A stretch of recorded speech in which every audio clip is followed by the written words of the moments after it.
Hello dear.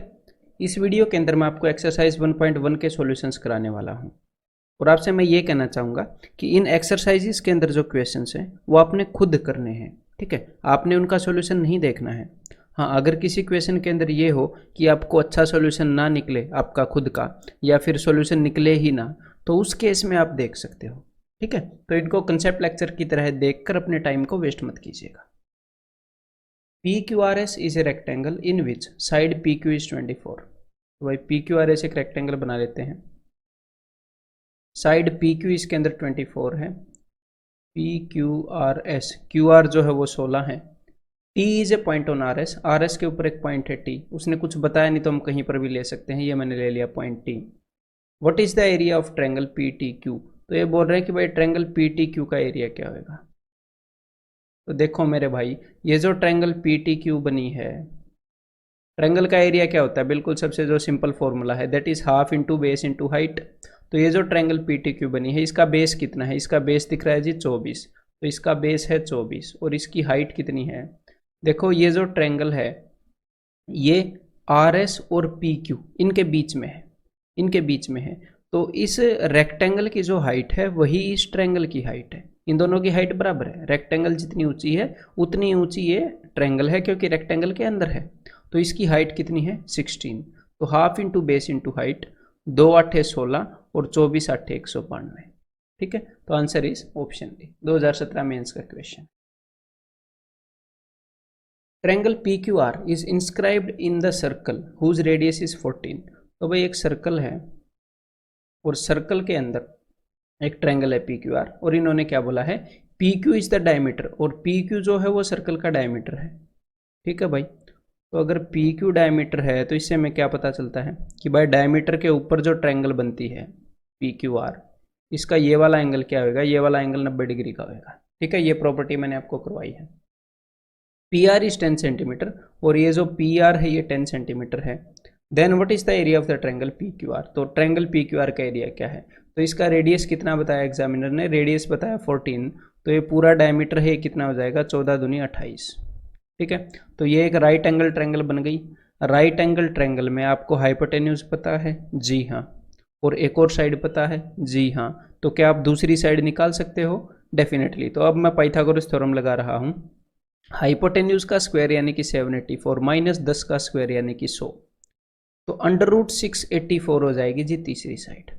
और ये मैं तीसरी साइड क्यों निकाल रहा हूँ? बिकॉज राइट एंगल ट्रायंगल के अंदर अगर हमें दोनों परपेंडिकुलर वाली साइड्स पता है तो half into base into height से एरिया निकाल सकते हैं, जो कि एग्जामिनर ने पूछा है। ठीक है, तो इसको एक बार मैं सोल्व कर लेता हूँ भाई। तो इसको हम तोड़ सकते हैं 4 इंटू 171, और 171 क्या होता है? 19 का पाड़ा याद है? 19 निम्न 171। ठीक है, तो अंडर रूट कितना आएगा? अंडर रूट आ जाएगा 4 इंटू 19 इंटू 9। तो भाई हाफ इंटू बेस, बेस मैंने मान लिया 10 इंटू हाइट, हाइट मैंने मान ली ये।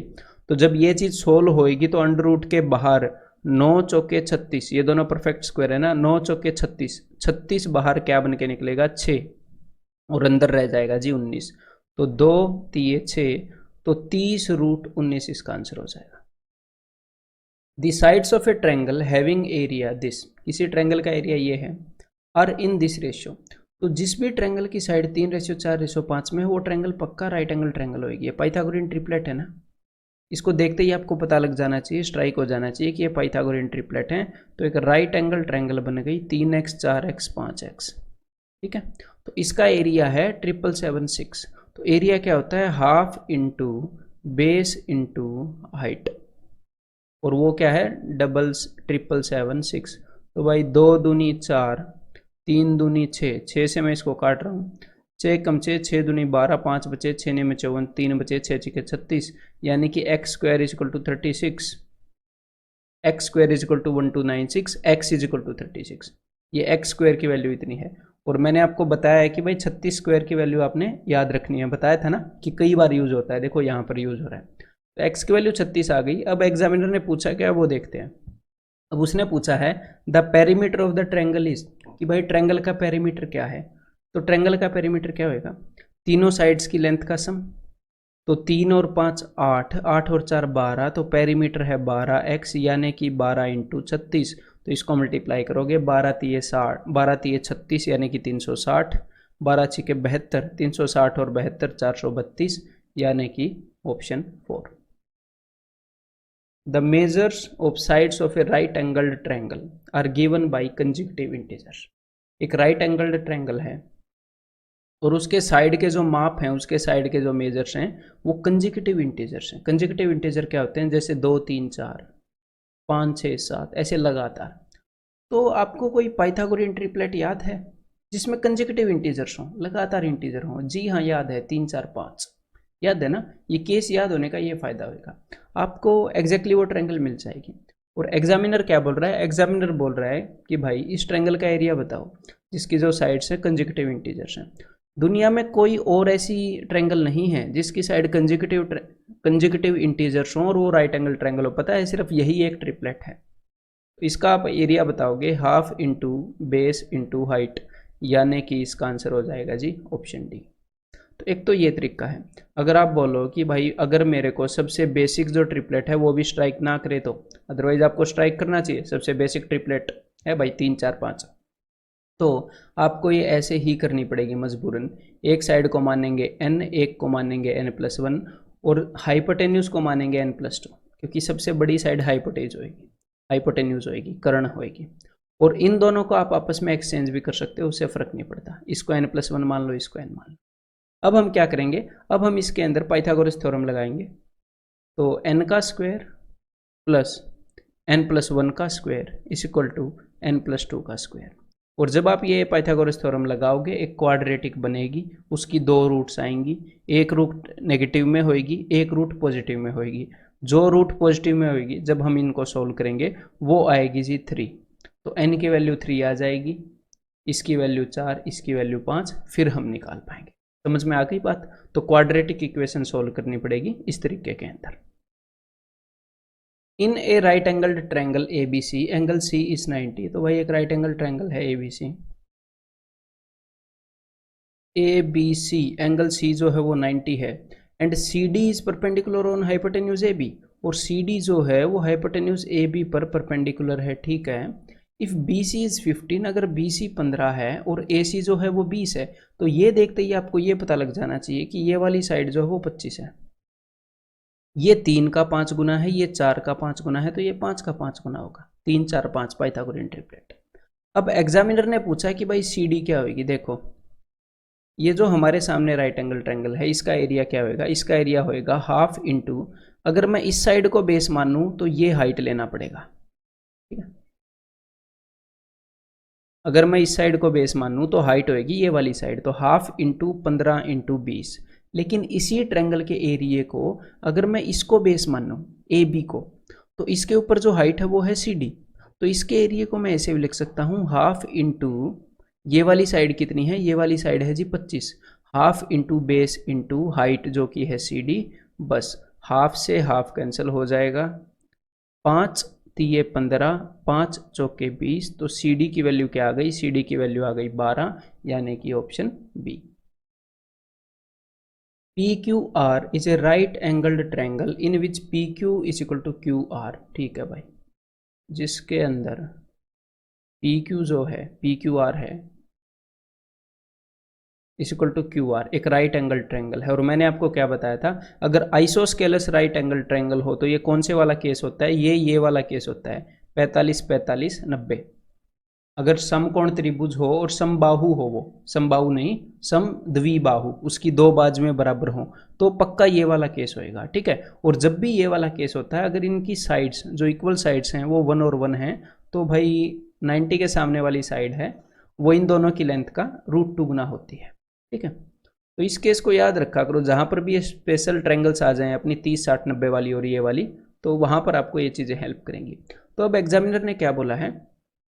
If the hypotenuse of the triangle is 20 centimetre, triangle का हाइपोटेन्यूज यानी कि सबसे लंबी वाली साइड 20 सेंटीमीटर है, तो ये वाली साइड्स कितनी होंगी? तो मैंने बताया अगर ये 1 और 1 है, इसके सामने जितनी भी लेंथ है साइड की उसको √2 से गुना करना पड़ेगा तो वो वाली आएगी, उसको √2 से गुना करेंगे तो वो वाली आएगी।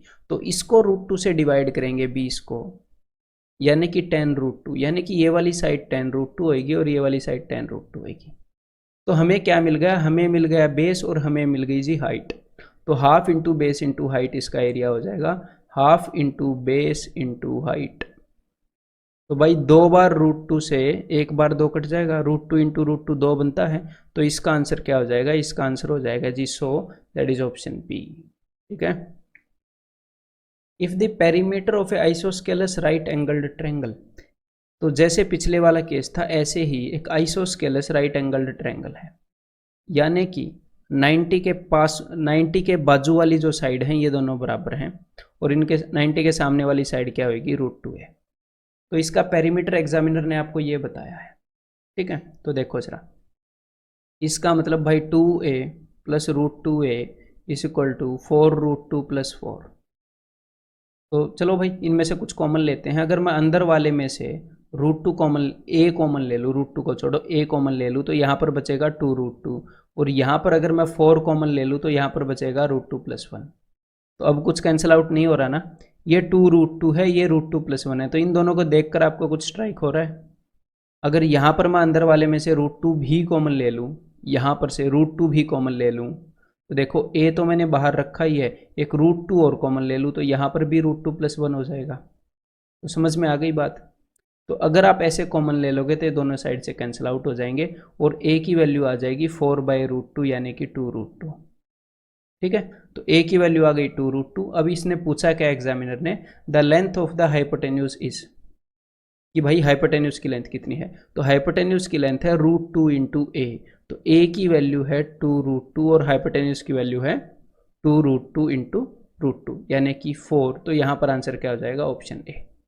तो ये तो मैंने आपको कन्वेंशनल तरीका बता दिया, अदरवाइज आप इसको कैसे कर सकते थे, देखो अब जरा, मतलब ऐसे करने की जरूरत नहीं है एक्चुअल में, इतना लंबा कौन करेगा।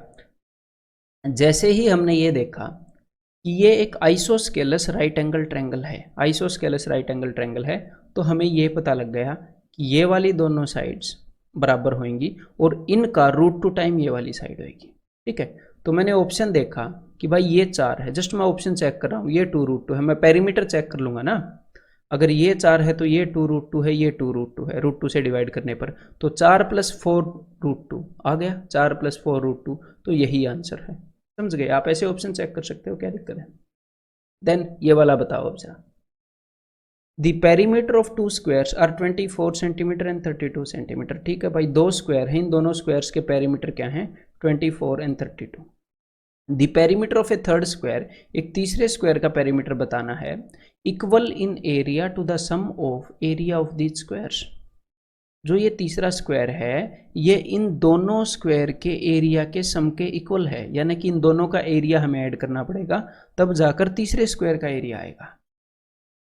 तो पहले वाले स्क्वायर का पेरीमीटर कितना है, पेरीमीटर है 24, तो साइड कितनी आएगी, तो साइड आएगी 6, 4 × 24, क्योंकि पेरीमीटर क्या होता है 4 इंटू साइड, तो साइड कितनी आ जाएगी पहले वाले स्क्वायर की, 6। अगर साइड 6 आएगी पहले वाले स्क्वायर की तो एरिया कितना हो जाएगा 36। मैं एरियाज को जोड़ रहा हूँ।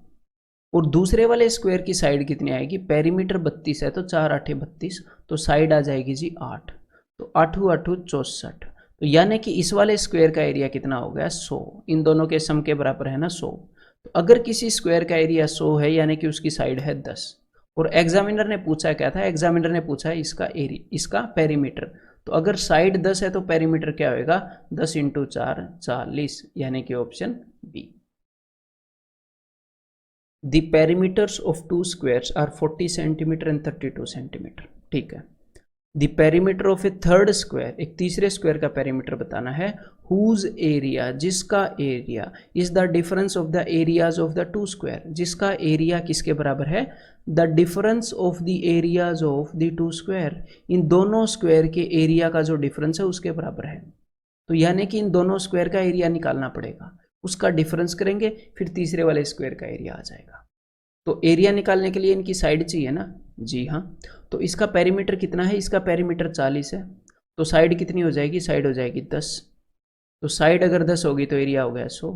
दूसरे वाले का पेरीमीटर 32 है, तो साइड कितनी होगी, 4 से डिवाइड करोगे, 4 × 8 = 32, 8, तो एरिया हो जाएगा जी 64। और इन दोनों के एरिया का जो डिफरेंस है, यानी कि 100 में से 64 गए 36, इन दोनों के एरिया का जो डिफरेंस है वो तीसरे स्क्वायर का एरिया है, तो किसी स्क्वायर का एरिया 36 है, यानी कि उसकी साइड कितनी होगी, उसकी साइड होगी 6, 6 छिके 36 होता है ना।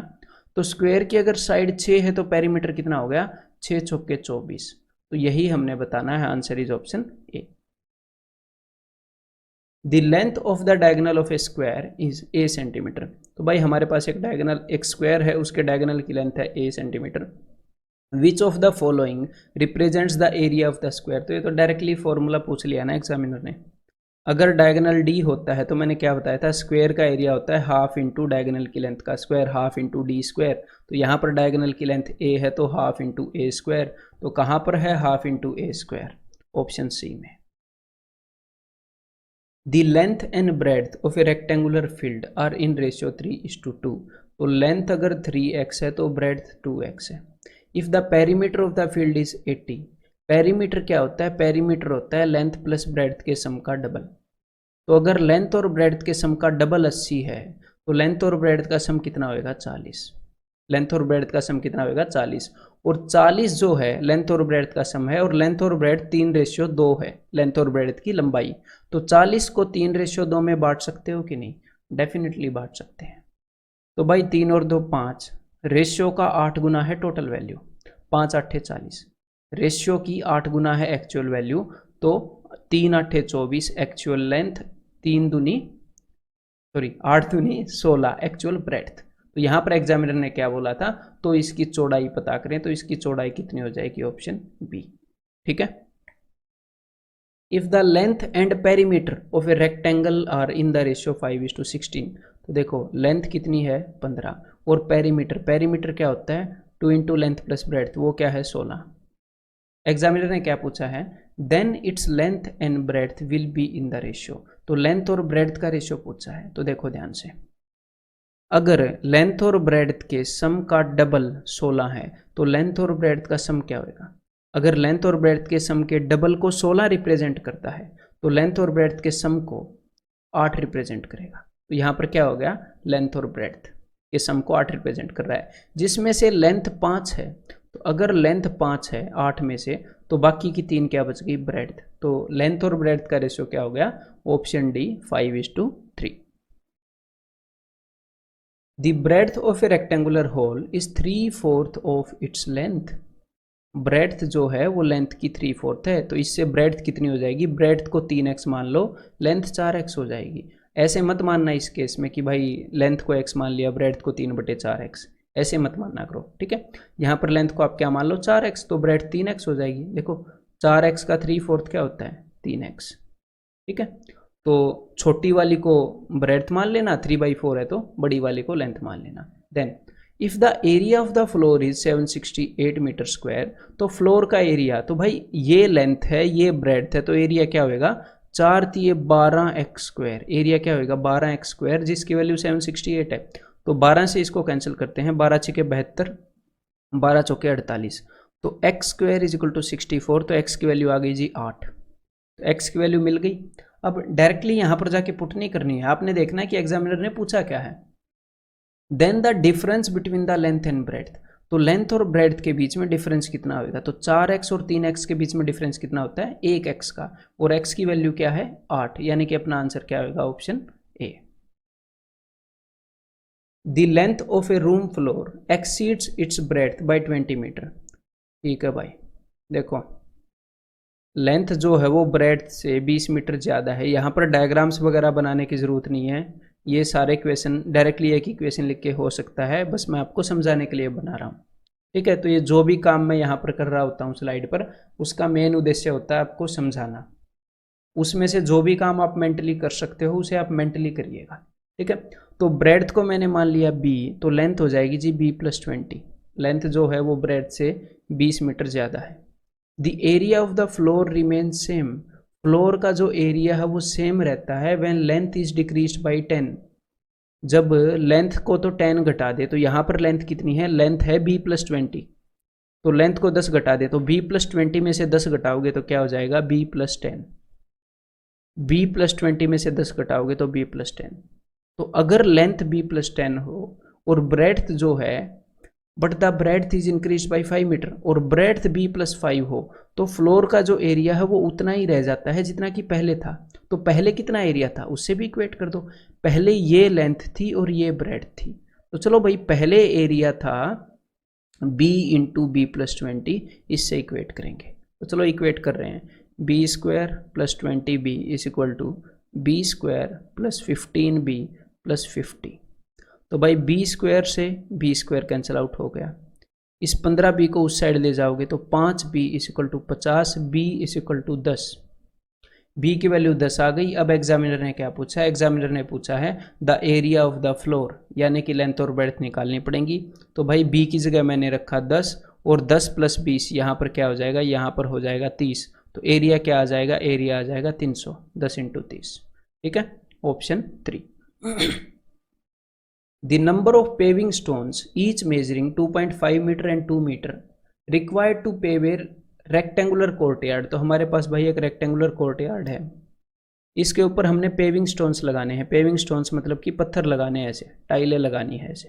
ठीक है, तो एग्जामिनर बोल रहा है कि भाई कितनी टाइलें चाहिएगी अगर भाई इस पूरे फ्लोर को कवर करना है। तो उसके लिए हम क्या करते हैं, उसके लिए हम ये देखते हैं कि भाई पूरे फ्लोर का एरिया कितना है और एक टाइल का एरिया कितना है, यही देखते हैं कि भाई कितने एरिया को टाइलों से कवर करना है, पूरे फ्लोर का एरिया कितना है और एक टाइल का एरिया कितना है, एक टाइल कितने एरिया को कवर करने में कैपेबल है, सक्षम है। तो देखो पूरे फ्लोर की लेंथ और ब्रेड्थ गिवन है, 30 मीटर लंबा है कोर्टयार्ड और 17.5 मीटर चौड़ा है। तो रेक्टेंगल का एरिया हो गया, इसको सोल्व मत करना, ऐसे ही रखा करो इस टाइप के इक्वेशन में, ऐसे ही ब्रोकन फॉर्म में, क्योंकि हमने कैंसिल ही करना है। और टाइल की लेंथ और ब्रेड्थ हो गई ये, यानी कि 2.5 × 2। तो देखो 25 × 7 = 175, एक के बाद ये जो पॉइंट है एक एक के बाद ये तो कैंसिल आउट हो जाएगा। 2 15 30, तो 15 × 7 = 105, यानी कि कुल मिलाकर 105 टाइलों की जरूरत पड़ेगी। ठीक है भाई। How many square tiles each with side 4 decimetre, ठीक है, will be required to cover the floor of a room. तो हमारे पास एक रूम है, उसका फ्लोर है जो कि 8/6 का है। तो कितनी टाइल्स चाहिए हमें, स्क्वायर टाइल्स चाहिए इस फ्लोर को कवर करने के लिए। तो बेसिक कंसेप्ट तो वही रहेगा कि भाई फ्लोर का जो एरिया है टोटल डिवाइडेड बाई एक टाइल का जो एरिया है वो, कि कितनी चाहिए। लेकिन यहाँ पर एक गड़बड़ है। गड़बड़ क्या है कि जो टाइलों का एरिया है वो तो डेसीमीटर में है और जो फ्लोर का एरिया है वो मीटर में है। सारी यूनिट सेम करनी पड़ेंगी। तो सेम कैसे करोगे, मैंने आपको एक याद करने के लिए चीज़ बताई थी क्या, कि किंग हेनरी, यहाँ पर मैं सिर्फ बोलूँगा और स्टार्टिंग के अक्षर लिख रहा हूँ जो भी बोलूँगा। King Henry died, king Henry मर गया, मदर डिडंट क्राई मच, और मदर ज़्यादा नहीं रोई। ठीक है, king Henry die, mother didn't cry much. तो ये है किलो, ये है हेक्टा, ये है डेका। ठीक है, ये क्या है, ये है डेका, ये है मीटर, डेका मतलब कि डेकामीटर, और ये है डेसीमीटर। ठीक है, डेसीमीटर है, ये है सेंटीमीटर, और ये है जी मिलीमीटर। तो डेसी और डेका में आप कंफ्यूज हो सकते हो। तो जिसके आगे सी है, DC बनता है, वो वाला डेसी है और ये वाला डेकामीटर है। तो अब हमने क्या करना है, देखो अपनी जो टाइल की लेंथ है वो किस चीज़ में गिवन है, वो है जी डेसीमीटर में गिवन। और हम इनको कैसे कन्वर्ट कर सकते हैं वो भी बताऊं। अगर भाई किलोमीटर को हेक्टामीटर में बदलना है तो 10 गुणा कर दो, उस साइड जाओगे तो 10 गुणा करते जाओ, इस तरफ आओगे तो 10 से भाग करते आओ। ठीक है, 10 से भाग करते आओ। अब एग्जामिनर ने हमें ये बताया है कि टाइल की जो लंबाई है वो है जी 4 डेसीमीटर और जो फ्लोर की लंबाई है वो है मीटर में। तो आप क्या करो, मीटर में जो भी लंबाई है उसको 10 गुणा करो और डेसीमीटर में बदल लो। ठीक है, तो मीटर में लंबाई है 8, तो 80 डेसीमीटर और 60 डेसीमीटर हो जाएगी। मीटर को अगर 10 से गुणा करेंगे तो डेसीमीटर में कन्वर्ट हो जाएगा। तो फ्लोर की लंबाई और चौड़ाई हो गई 80 × 60 और टाइल की जो साइड है, टाइल की साइड होगी जी 4, तो यानी कि 4 × 4। तो भाई 4 से ये जाएगा 20 पे, 4 से ये जाएगा 15 पे, तो कुल मिलाकर 15 दूनी 30, 300 टाइल हो जाएंगे। ठीक है, the floor of a corridor is 100 metre long. ठीक है भाई, ये एक कॉरिडोर है अपना, इसका जो फ्लोर है वो 100 मीटर तो लंबा है और 3 मीटर चौड़ा है। Cost of covering the floor with A carpet with 50 centimetre width, 50 centimetre wide at the rate of ₹15 पर मीटर। तो यहाँ पर सबसे पहले तो आपको ये समझना पड़ेगा कि ये कारपेट का सीन क्या है। कभी अगर कपड़े खरीदने गए हो तो आपको पता चलेगा। यहाँ पर ये जो कारपेट है ये कितने चौड़ी है। एग्जामिनर ने बोला है कि ये कारपेट जो है ये 50 सेंटीमीटर चौड़ी है, ठीक है, 50 सेंटीमीटर वाइड। तो उसने ये बोला है कि अगर इस फ्लोर को मैं इस कारपेट से कवर करूं तो कितना खर्चा आएगा। अगर 1 मीटर कारपेट 15 रुपए की आती है, 1 मीटर, तो कारपेट ऐसे धागा तो है नहीं 1 मीटर आएगी। कारपेट जो है वो तो एरिया कवर करती है ना। तो इसका मतलब क्या है, देखो कि 50 सेंटीमीटर चौड़ी है कारपेट, और अगर 50 सेंटीमीटर चौड़ी कारपेट की 1 मीटर लंबाई लेनी है, अगर इतनी कारपेट लेनी है तो 15 रुपये, 1 मीटर और लेनी है तो 15 और रुपये, 1 मीटर और लेनी है तो 15 और रुपये। ये सिस्टम है। यानी कि 50 सेंटीमीटर चौड़ी और 1 मीटर लंबी कारपेट ये 15 रुपये में आती है, ठीक है। मतलब कि कारपेट की लेंथ हमें पता नहीं कितनी है, वो हम कैसे देखेंगे। देखो हम इस कारपेट से ये वाला एरिया कवर करने वाले हैं, तो कारपेट का एरिया जो भी, मतलब जितनी भी कारपेट लगेगी कवर करने में, उस कारपेट का एरिया और इस फ्लोर का एरिया सेम होएगा। तो मैंने मान लिया कि कारपेट की जो लेंथ है वो L है, जितनी कारपेट हमें चाहिएगी वो L मीटर है, ठीक है। सबसे पहले इस 50 सेंटीमीटर को आप मीटर में बदलो, यानी कि आधा मीटर 50 सेंटीमीटर। तो जो कारपेट का एरिया है वो क्या है, लेंथ है L और ब्रेड्थ है हाफ, इज इक्वल टू जो भी फ्लोर का एरिया है वो, तो 100 इंटू 3। तो इस हाफ को उस साइड भेज दोगे इस 2 को, तो यहाँ पर आंसर क्या आ जाएगा, L will be equal to 600, कि हमें 600 मीटर लंबी कारपेट चाहिए, 600 मीटर लंबी। और 1 मीटर लंबी कारपेट के 15 रुपये लग रहे हैं, 1 मीटर लंबी कारपेट के 15 रुपये लग रहे हैं। तो 600 मीटर लंबी कारपेट के कितने रुपए लगेंगे, 15 × 90, टोटल 9000 रुपये लगेंगे। यानी कि आंसर इज ऑप्शन 2, 9000 रुपये के खर्चे में ये काम होगा। What will be the area of 1.5 meter wide garden developed around all the 4 sides of a rectangular field? तो देखो मैंने आपको कुछ बेसिक्स बताए थे कि जब भी किसी फिगर के चारों तरफ गार्डन बने तो क्या होता है, और जब उसके अंदर बने तो क्या होता है, ठीक है। वो चीज़ें आपको याद होनी चाहिए। जब चारों तरफ गार्डन बनता है तो मैंने क्या बताया था, मान लो ये अंदर वाली रेक्टेंगल है, इसके चारों तरफ गार्डन बन रहा है, तो मैंने आपको ये बताया था कि भाई जब भी चारों तरफ गार्डन बने तो इसको हम ऐसे डिवाइड कर सकते हैं कि चारों तरफ ये जो रास्ता आ रहा है इसका कुछ हिस्सा तो इसकी लेंथ ब्रेड्थ, तो 2 लेंथ प्लस ब्रेड्थ क्या होता है, ये पेरीमीटर। तो इसका कुछ हिस्सा तो इसके पेरीमीटर को चारों तरफ आता है और 4 डिब्बे एक्स्ट्रा बच जाते हैं। ये मैंने आपको बताया था, ये आपको याद होना चाहिए कंसेप्ट लेक्चर से, ठीक है। तो चलिए अब इसको सोल्व करने की कोशिश करते हैं। और मैंने आपको क्या बताया था, और मैंने ये बताया था कि आपको पेरीमीटर की लेंथ पता होनी चाहिए फिर इस क्वेश्चन को सोल्व करने के लिए। तो देखते हैं यहाँ पर क्या क्या गिवन है, पेरीमीटर की लेंथ निकालनी पड़ेगी। तो अब उसने ये बताया है कि भाई ये जो रास्ता है ये 1.5 मीटर चौड़ा है, ठीक है। अभी इसकी कोई रिक्वायरमेंट नहीं है। अभी उसने आगे ये बताया कि भाई जो एरिया है इस रेक्टेंगल का, जो एरिया है वो है 300 मीटर, ठीक है, 300 square metre. And breadth equal to 3/4 of the length, और जो ब्रेड्थ है वो लेंथ की 3/4 है। यानी कि अगर लेंथ 4x है तो जो ब्रेड्थ है वो 3x है, और एरिया कितना है, एरिया 300 है। यानी कि length into breadth is equal to 300, area 300 है। तो 4 × 12 यानी कि 12x square is equal to 300। तो 3 से इसको काटूंगा 12, 3 × 12, 4 से 100 को काटूंगा 25, तो x square is equal to 25, तो x इज इक्वल टू 5। तो x की वैल्यू 5 आ गई। और लेंथ और ब्रेड्थ की वैल्यू कितनी थी, ब्रेड्थ की वैल्यू थी 3x, लेंथ की वैल्यू थी 4x, ठीक है। x की वैल्यू आ गई जी 5। अब देखो ध्यान से जरा, लेंथ और ब्रेड्थ की वैल्यू निकालने की जरूरत नहीं है, चलो अदरवाइज आप निकाल भी सकते हो, क्योंकि अल्टीमेटली हमें लेंथ और ब्रेड्थ की वैल्यू नहीं चाहिए, हमें चाहिए जी पेरीमीटर चाहिए। तो पेरीमीटर होएगा तो हम क्या करेंगे, देखो हम जो भी हमने इस रास्ते का एरिया निकालना है, ये पूरा रास्ता तो ऐसे है, जो भी हमने इस रास्ते का एरिया निकालना है वो हम 2 पार्ट्स में निकालते हैं। पहला पार्ट तो ये होता है कि मैं इस हरे हरे पोर्शन का एरिया निकालूंगा, ठीक है। तो ये हरे हरे इस सारे पोर्शन का एरिया निकाल लूंगा। तो हरे हरे सारे पोर्शन का एरिया क्या होएगा, अगर मैं इन चारों रेक्टेंगल्स को मिला दूं तो उसकी लंबाई आएगी पेरीमीटर के बराबर, ठीक है। तो लंबाई तो पेरीमीटर के बराबर होगी, और इसकी चौड़ाई क्या होगी, चौड़ाई तो 1.5 है, ये 1.5 है, ठीक है। प्लस उसके बाद हम ये जो 4 डिब्बे हैं, 4 स्क्वायर हैं, इनका एरिया जोड़ देते हैं। ठीक है, तो चलिए अब करते हैं।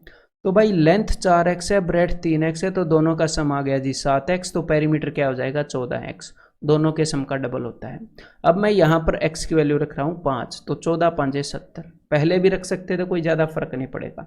तो पेरीमीटर आ गया 70, तो 70 इंटू 1.5 कितना हो जाएगा 105, 70 का 1.5 गुना, 70 + 35 105, प्लस ये जो स्क्वायर है इसकी ये वाली साइड भी 1.5, ये वाली साइड भी 1.5, क्योंकि ये रास्ता दोनों तरफ से 1.5 है। ठीक है, तो एक स्क्वायर का एरिया कितना हो जाएगा 1.5 इंटू 1.5 क्या होता है जी 1.5 इंटू 1.5 वो होता है अपना 2.25, या फिर इसको आप ऐसे लिख लो 1.5 को 3/2, तो 2 दूनी 4, 4 तो 3 3 9, तो इन चारों डिब्बों का एरिया आ गया जी 9। तो कुल मिलाकर जो रास्ता हमें चाहिए था उसका एरिया है ऑप्शन सी 114। और ये काम आप बहुत कम लिख के कर सकते हो। अगर अभी आपने इसको अभी सीखा है तो एक बार अभी अपने मन मन में ऐसे करके देखो, बहुत कम कैलकुलेशन से कर सकते हो। An order was placed for supply of a carpet of breadth 3 metre and length of carpet. तो देखो ब्रेड्थ जो है वो 3 मीटर है और लेंथ कितनी है, the length of the carpet was 1.44 times of the breadth. जो लेंथ है वो ब्रेड्थ की 1.44 गुना है, यानी कि ब्रेड्थ 3 है तो लेंथ इतनी है। लेकिन अभी आपको लेंथ निकालने नहीं बैठ जाना है, इसको सोल्व करने नहीं बैठ जाना है, पहले क्वेश्चन को पढ़ो। ठीक है, देखो सब्सिक्वेंटली क्या हुआ, पहले कुछ कारपेट ऑर्डर करी, लेंथ और ब्रेड्थ उसने आपको बता दी। ठीक है, बता दी। Subsequently the breadth and length were increased by 25 and 40%, 25 और 40% बढ़ा दी। फिर उसके बाद मतलब कि ये बोला कि ऑर्डर में 25% ज़्यादा लंबी और 40% ज़्यादा चौड़ी कारपेट लाओ एट द रेट ऑफ ₹45 पर स्क्वायर मीटर। और 1 स्क्वायर मीटर यानी कि 1 मीटर स्क्वायर के कितने रुपए लग रहे हैं, 45 रुपए लग रहे हैं। What would be the increase in the cost of the carpet. तो कारपेट की जो कॉस्ट है उसमें कितना इंक्रीज हो जाएगा। तो अब ध्यान से देखो मेरी बात, ध्यान से सुनो। पहले कुछ लेंथ और कुछ ब्रेड्थ थी, ठीक है, तो यहाँ पर कुछ खर्चा लग रहा था, चाहे कुछ भी खर्चा लग रहा हो। अगर मैं आपको ये बोलता कि लेंथ को डबल कर दिया गया और ब्रेड्थ को उतना ही रखा गया, मतलब कि ओवरऑल जो एरिया है वो डबल हो जाएगा। अगर लेंथ को डबल कर दिया गया, अगर डबल लंबी कारपेट मंगा ली गई और ब्रेड्थ उतना ही, तो आप क्या बोलोगे कि खर्चा भी डबल हो गया। ठीक है, तो यहाँ पर हमने जो परसेंटेज के अंदर किया था, देखो अगर कारपेट का ओवरऑल एरिया, अगर आपने ओवरऑल डबल एरिया की कारपेट मंगा ली, डबल एरिया की कारपेट, तो आपका खर्चा भी डबल हो जाएगा। तो कुल मिलाकर हमने ये देखना है कि कितना ज़्यादा एरिया की कारपेट मंगाई है। तो परसेंटेज में मैंने आपको क्या बताया था कि अगर लेंथ 25% बढ़ गई, ब्रेड्थ 40% बढ़ गई, तो ओवरऑल एरिया कितने परसेंट बढ़ गया, यानी कि अब की बार जो ऑर्डर है कितने परसेंट ज़्यादा एरिया का है वो हम देख सकते हैं। तो एक बार ये देख लो कि ओवरऑल कितने परसेंट ज़्यादा हो गया एरिया। 25% बढ़ना मतलब कि 5/4, अब तक आपको याद होना चाहिए 125/100। 40% बढ़ना मतलब कि 7/5, यानी कि 140/100। तो कुल मिलाकर जो एरिया है वो पहले के कंपेरिजन में 7/4 गुना हो गया। 7/4 गुना -1, -1 क्यों किया, क्योंकि मैं देखना चाह रहा हूं कि एक्स्ट्रा कितना हुआ। तो पहले जितना भी एरिया था कारपेट का, अब उससे 3/4 एक्स्ट्रा इन्होंने ऑर्डर कर दिया, 3/4 एक्स्ट्रा ऑर्डर कर दिया। तो पहले जितना भी खर्चा लगता होएगा कारपेट का, अब उससे 3/4 एक्स्ट्रा लगेगा। ठीक है, तो अब हम अपने क्वेश्चन को सोल्व करना स्टार्ट करते हैं। ठीक है, ये आपको अंडरस्टैंडिंग ये पता लग जाना चाहिए, फिर हम अच्छे से सोल्व कर पाएंगे। अब देखो पहले लेंथ कितनी थी, पहले इन्होंने ब्रेड्थ बताई है कि 3 है, तो लेंथ कितनी है, लेंथ है 3 इंटू 1.44, तो इसे निकालो मत, एरिया लेंथ इंटू ब्रेड्थ होता है, तो बस इंटू में रखो। तो पहले इतना एरिया कारपेट का मंगाया था, ठीक है, और पहले कितना खर्चा लगा था, पहले 1 मीटर स्क्वायर के 45 रुपये लग रहे थे, अभी भी उतने ही लग रहे हैं। तो 1 मीटर स्क्वायर के अगर 45 रुपये लग रहे हैं तो इतना खर्चा हुआ पहले, ठीक है, मतलब कि इतने रुपए में बात बन जाती। लेकिन इन्होंने 3/4 times area, 3/4 times of area extra carpet मंगाई है, तो अब भाई इतना एक्स्ट्रा खर्चा लगेगा, जितना भी पहले लग रहा था उसका 3/4। तो अब हम इसको सोल्व करेंगे, जितनी भी कैलकुलेशन होंगी वो अब होंगी, पहले बिना वजह हम कैलकुलेशंस को फालतू में नहीं करेंगे, टाइम वेस्ट होएगा आपका। तो चलो अब करते हैं। देखो भाई यहाँ पर नीचे तो हो गया जी 100, 4 से इसको काटूंगा 144 को, तो 144 का आधा 72, 72 का आधा 36।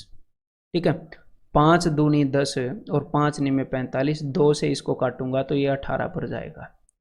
अब भाई ऊपर कोई भी 2 नहीं है, ठीक है, 5 नहीं है, तो इस 10 को नीचे रहने दो, 1 के बाद डेसिमल लगा देंगे। तो अब हमने क्या करना है, या तो यूनिट डिजिट चेक कर लो, ठीक है, कि 3 8 24, 4 3 12, 2 में 18, 8 3 24, एंड में 4 आएगा। लेकिन इतनी भारी भरकम कैलकुलेशन नहीं है, ठीक है, बिल्कुल ईजी सी कैलकुलेशन है, अभी कर लेते हैं। देखो 3 3 9, 9 में 81, 81 थी ये 243, 3 की पावर है ना, तो 243 इंटू 18, तो ईजिली कर सकते हैं भाई। 18 दूनी 36, 3600, 18 चौके 72, 720, 3600 और 720 तो कितना हो गया 4320। देन 18 दिए 54, तो 4374। ठीक है, और एक के बाद पॉइंट लगाना है, नीचे 10 है तो 437.4। यहाँ पर ये तो मैंने लेफ्ट टू राइट करके दिखाई, अगर राइट टू लेफ्ट भी कर लोगे तो कोई पहाड़ नहीं टूटेगा, इजीली कर लो, कोई दिक्कत नहीं है। तो अगर 1 सेकंड किसी क्वेश्चन में एक्स्ट्रा क्योंकि ये मैं इसलिए बता रहा हूँ कि कभी कभी स्टूडेंट को लगता है कि अब हमें ये मल्टीप्लाई करना पड़ेगा, क्योंकि मार्केट में कुछ लोगों ने ऐसे दिमाग में घुसा दिया कि अब इसे क्यों मल्टीप्लाई करोगे, जादू कर लो कुछ। ऐसा नहीं करना भाई, 5 सेकंड ज़्यादा लग जाएंगी। ठीक है, 3 3 9 में 81, 243, 18 से मल्टीप्लाई करो एंड आपका आंसर आ जाएगा। तो बिना वजह आपने जो काम की कैलकुलेशन है ना, देखो 2 तरह की कैलकुलेशन होती है, एक तो होती है काम की कैलकुलेशन यानी कि लॉजिकल कैलकुलेशन जो करना पड़ेगा, एक होती है इलॉजिकल कैलकुलेशन जो इस क्वेश्चन के अंदर आप करते। अगर आप इस वे से क्वेश्चन को नहीं करते जिस हिसाब से मैंने बताया, इसको और भी तरीके से किया जा सकता है। एक्चुअल लेंथ निकाल सकते हैं, एक्चुअल ब्रेड्थ निकाल सकते हैं, बाद में कितनी लेंथ और ब्रेड्थ होगी वो निकाल सकते हैं। तो वो जो कैलकुलेशन है वो इलॉजिकल, क्योंकि हमने नॉलेज की कमी में वो की है। अदरवाइज यहाँ पर ये जो कैलकुलेशन है ये नॉलेज की कमी में नहीं कर रहे हैं, ये मतलब हमें करनी पड़ेगी अगर एक्चुअल में आंसर चाहिए तो ठीक है भाई। तो यहाँ पर आंसर हो गया ऑप्शन सी। और अब मैं आपको मिलता हूँ कंसेप्ट लेक्चर 4 में।